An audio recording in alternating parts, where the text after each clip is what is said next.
and welcome to the Genuine Learning blog. My name is Melissa Galasso, and today we're going to talk about some professional ethics. Obviously, as a CPA, professional ethics is one of the key elements of our profession. That what permits our public trust and our ability to act with objectivity and integrity.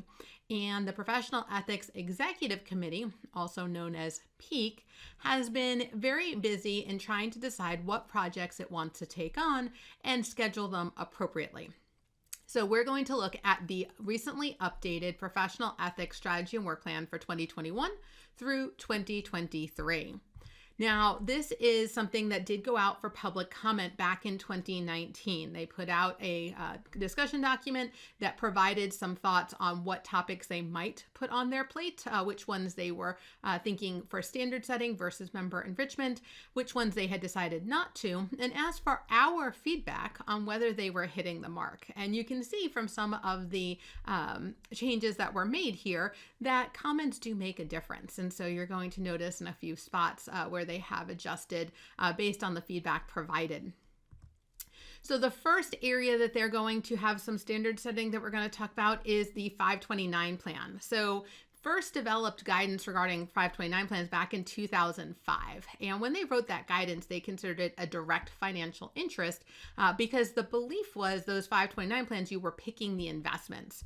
Now, 529 plans have really evolved over the last decade, and many times you actually don't know what's inside of there. And so as a result, there have been questions on how can we make this a little bit easier.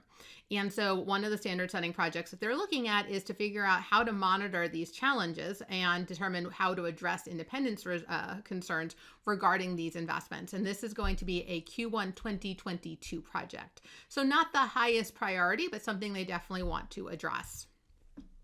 Another 2022 project is simultaneous employment.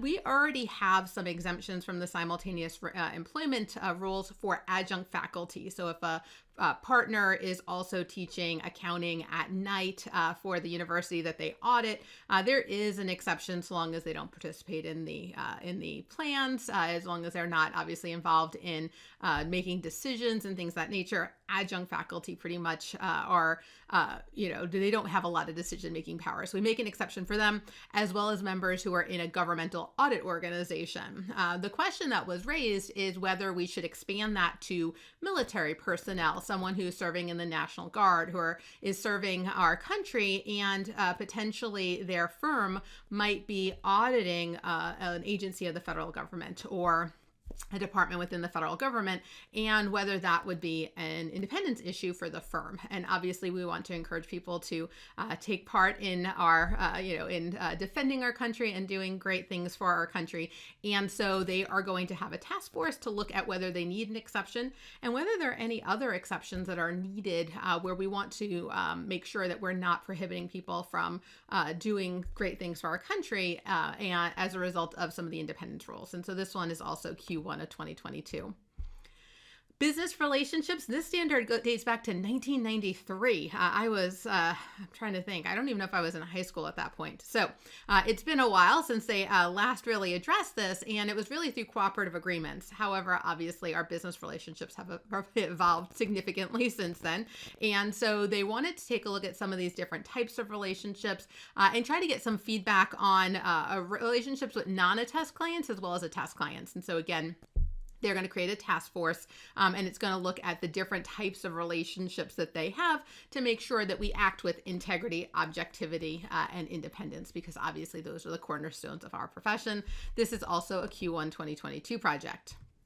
One that's getting a little bit, sped up in terms of being addressed is this concept of client affiliates. I don't think people really understand client affiliates right now, and there are some gaps in some of the guidance. So the guidance addresses things like common ownership by entities, but does not address common ownership by individuals. And so when hosting came out, one of the most common questions I got were from the tax department say, well, what if I'm doing the tax return for an owner? Or what if I'm doing a tax return for this this party that was not an entity.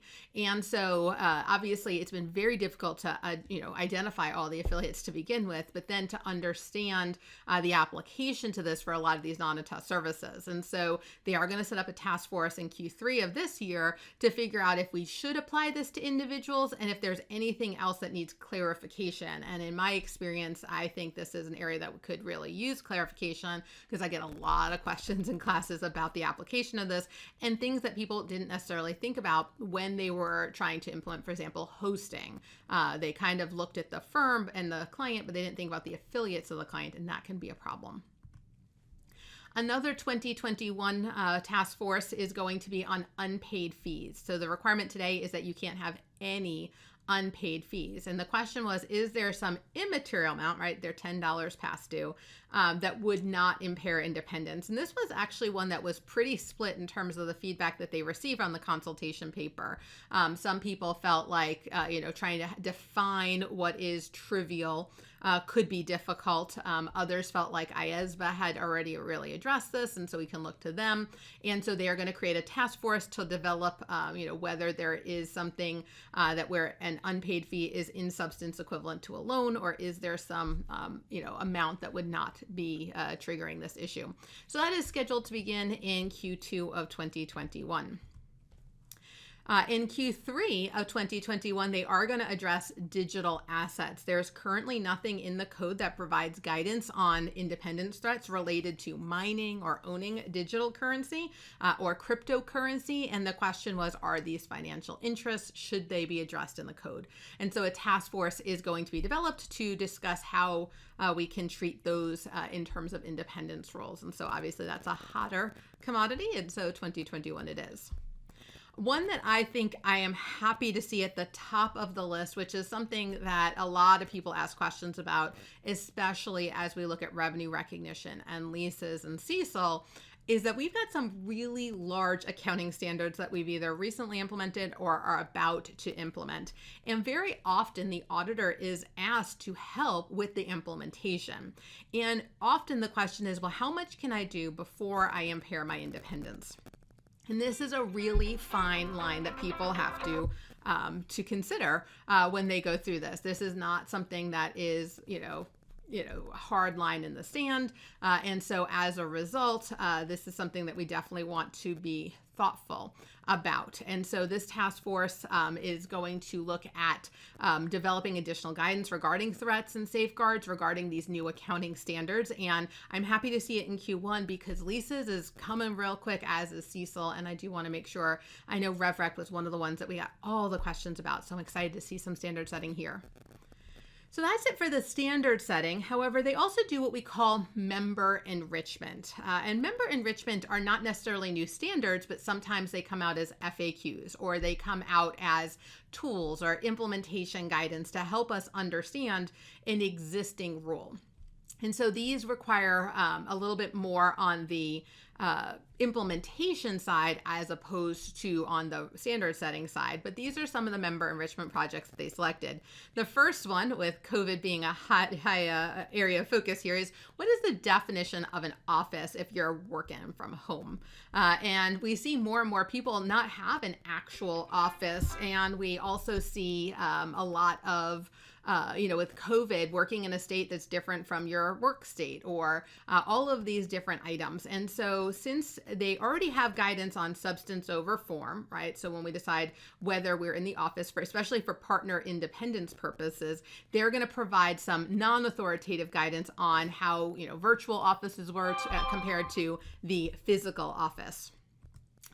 They're also going to address artificial intelligence here. And when we think about this, especially the ones where we're allowing a computer to make decisions. And so obviously we can't outsource our decision making, but there's a lot of technology that could create a threat to independence here.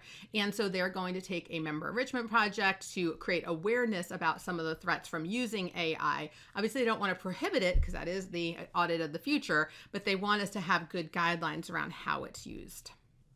Conflicts of interest is something that they had considered potentially standard setting because they're of an increased amount of inquiries. So they were seeing more and more inquiries, especially on the ethics hotline. So the AICPA does have an ethics hotline. So if you're not sure, you can always call and get feedback from the AICPA on what's going on, and they can give you some citations to look at.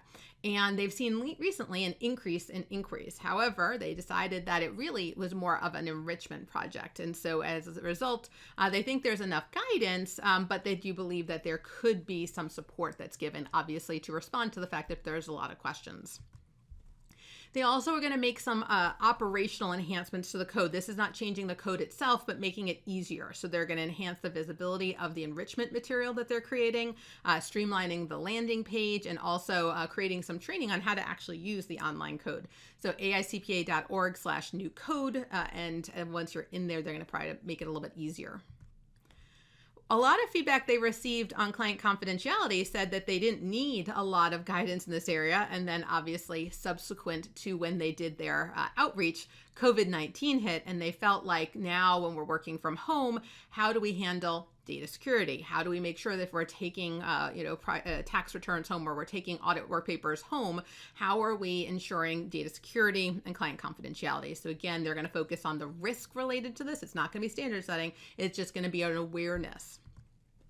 And again, when we think about employment, obviously we think about an employment with one employer. However, the gig economy, Uber drivers, a lot of freelancers out there now are not, going the employment route. They're going the gig employment route. And so as a result, they're going to do some member enrichment on whether to consider some of these employees from an ethical perspective.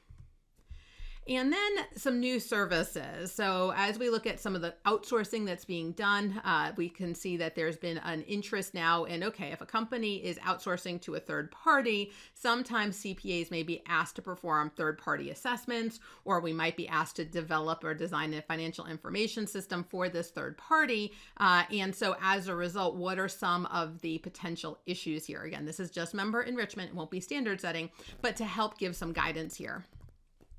And the last project they really added as an other project is reporting of an independence breach to an affiliate that's also an attest client. So if you are aware of a breach and we have one of the affiliated entities, maybe it's a sister company, is also an attest client, what are the rules are going to be related to that? So again, I think that they have been really proactive here. I think there's a lot of updates going on. So hopefully this will give you a nice update on what to expect down the pike. Now, obviously, a lot of these will take several months to work through, just even developing the exposure draft. Then it goes out for public comment. Then after public comment, it gets issued and then it's effective. So we won't see some of these as final standards for some time, and we won't see many of them as effective for quite some time. But it's always important to know what they're working on so that you can pay attention to maybe an item that is of interest to you. Thank you so much for joining me today on the Genuine Learning blog, and I hope to see you on a future blog. Have a great day, guys. Bye-bye.